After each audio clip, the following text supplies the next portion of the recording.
All right, so now today we're going to talk about how to get more into the language of organic chemistry, speaking the language and writing the language, because they're similar but different. Okay, so first thing is how we can represent molecules. So let's talk about the standard molecular formula. Okay, so this is what you're used to seeing in Gen Chem. So, you know, you would say like glucose, C6H12O6, you know, water is H2O, acetic acid, let's see, well, I'm going to not grab that. I'm going to say C2H4O2. That's not how I usually write it, but that would be the actual molecular formula. And then there's another one that is, let's see, there's one that's called benzaldehyde. And it would be C7H6O. Now, in organic, spatial awareness is really, really important.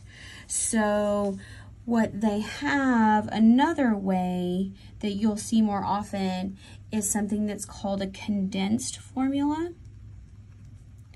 And this is more of like a linear notation, but it's written in order of how the atoms are bonded to one another. So, like, when we get into some of these, I'm not going to do glucose because that's a cyclic molecule, but like acetic acid, the best way to write that, because you know, you may have seen me write this as HC2H3O2, that's still not. The best way to do it is CH3COOH. There. So that gives us a lot of, now the carbons are what's connected, and there's an oxygen, another oxygen, and a hydrogen. So it gives you a little more information about how they're bonded together.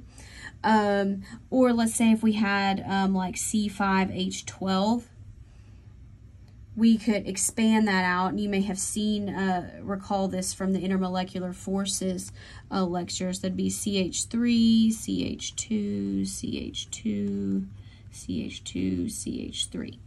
So it's still letters and numbers, but tells you the carbons and how many hydrogens are on each carbon. This benzaldehyde, C7H6O, let's write this as, let's do it as C6H5CHO. Ugh. Oh, not a zero. All right. So you probably can't tell by looking at this that this portion of the molecule is actually a ring. And when you look at this portion of the molecule, it looks like hydrogen is bonded to two different things, which is not true. Hydrogen can only be bonded to one thing. Well, is it the carbon or is it the oxygen? It's the carbon, spoiler alert. But you can see how this doesn't give us all of the information that we need. But if you're trying to just write something on one line of text to give the most information about a formula, this is the one that you will see, and it kind of helps you to draw a quick Lewis structure. So tomorrow we're going to talk about how to use this information and translate it into some drawing.